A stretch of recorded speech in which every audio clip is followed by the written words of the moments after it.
L'école de management et de l'entrepreneuriat est dédiée aux petites et moyennes entreprises. Elle a pour vocation à former les entrepreneurs, les futurs entrepreneurs, les dirigeants des TPE et des PME qui sont déjà installés et leurs collaborateurs. On propose un ensemble de formations certifiantes, qualifiantes, et qui vont permettre à leurs bénéficiaires d'être plus performants dans l'environnement professionnel. On accueille 500 stagiaires par an à peu près. La formation des pratiques langagières et l'apprentissage du français a pour vocation de permettre à des jeunes d'améliorer leur potentiel de communicants, que ce soit de manière écrite, de manière verbale ou de manière non verbale. L'idée, en fait, était de proposer une formation en français, loin de ce qu'on peut retrouver en milieu scolaire, puisqu'on s'adressait à un public adulte. On a constitué un groupe assez hétérogène en niveau de langue. Une des personnes, par exemple, du groupe ne savait pas trop écrire, n'avait pas d'adresse mail, d'origine variée, socialement et aussi dans les langues d'origine. J'ai besoin d'apprendre français pour communiquer avec mes enfants, pour communiquer avec le public. Je fais beaucoup de fautes. Ça me donne de honte devant mes enfants parce que mes choristes aussi. Je parle mieux français, maîtriser sur la langue française, communiquer avec les gens. Je suis vivre en France, donc parle mieux, communiquer plus mieux. Je voudrais parler bien français pour communiquer avec ma famille, avec mes amis, avec mon employeur, avec tout le monde.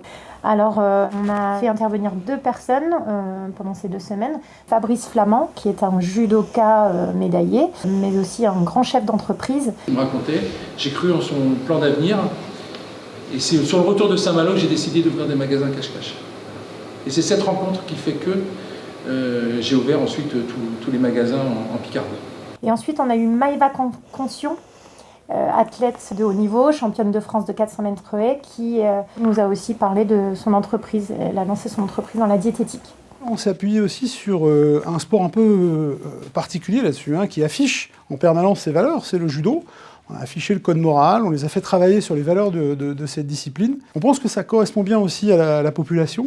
Le sport, ça offre une dynamique, ça offre des valeurs, la fraternité en général, du travail, de l'effort. Si on veut être performant, il faut faire des efforts, il faut travailler, il faut répéter l'effort. Des valeurs qu'on peut retrouver dans la vie de tous les jours ou dans la vie professionnelle.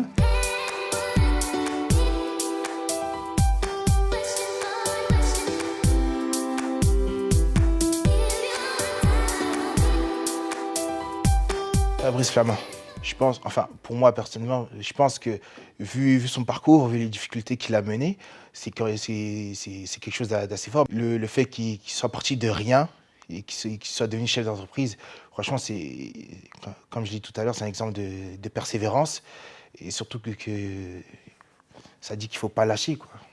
Il ne faut jamais abandonner, tout simplement, que peu importe l'obstacle, il faut toujours aller de l'avant. Ils m'ont donné beaucoup d'idées aussi pour que si un jour j'ai décidé de créer mon entreprise. En fait, j'ai trouvé tous les deux très courageux.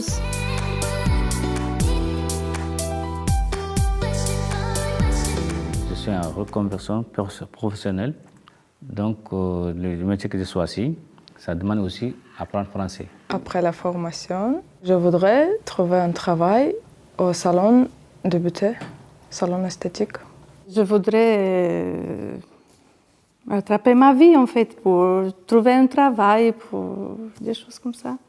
On a fait le test de français pour nationalité. Heureusement, je me suis trouvée sur le B1.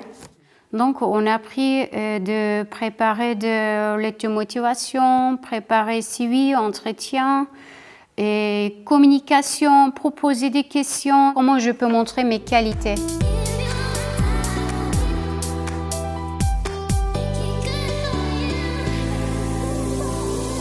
Rédiger une lettre de motivation, rédiger un CV ou savoir s'exprimer devant un recruteur sont des éléments absolument fondamentaux pour trouver du boulot. Donc on est un des éléments, un des maillons de la chaîne avec d'autres opérateurs qui vont leur permettre, je l'espère demain, de s'insérer professionnellement le plus rapidement possible. Ce qui est important, c'est que c'est une dynamique, c'est-à-dire qu'ils ont enclenché quelque chose, ils ont osé venir en formation. Et donc, c'est quelque chose d'important puisque c'est une première étape et ils vont sans doute continuer. La cohésion d'équipe a pris très vite. C'était l'une de nos objectifs dans cette formation. Et on a vraiment un groupe qui se soude à la fin de cette formation, se dire que l'erreur fait partie de l'apprentissage. Cette formation, pour moi, m'a apporté beaucoup de confiance. On a fait l'exemple des entretiens d'embauche. Franchement, c'était fort. Je me suis dit, on fait des erreurs qu'on ne voit pas. Voilà. Dans la globalité, tout était bénéfique pour moi. C'est vrai qu'au début de la formation, on ne se connaissait pas tous. Du coup, on était tous timides au début. Et au fur et à mesure, on a commencé à mieux se connaître, on a commencé à plus s'ouvrir. Je trouve qu'on est communiqué bien.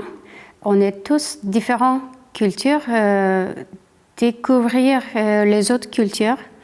Il y a des Arméniennes, Albanaises, Arabes, Africaines et Turques.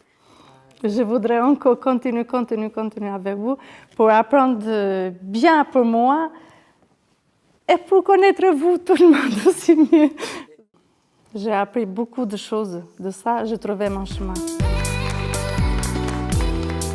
Une formation remplie de belles rencontres, un temps bref où j'oublie ma propre montre.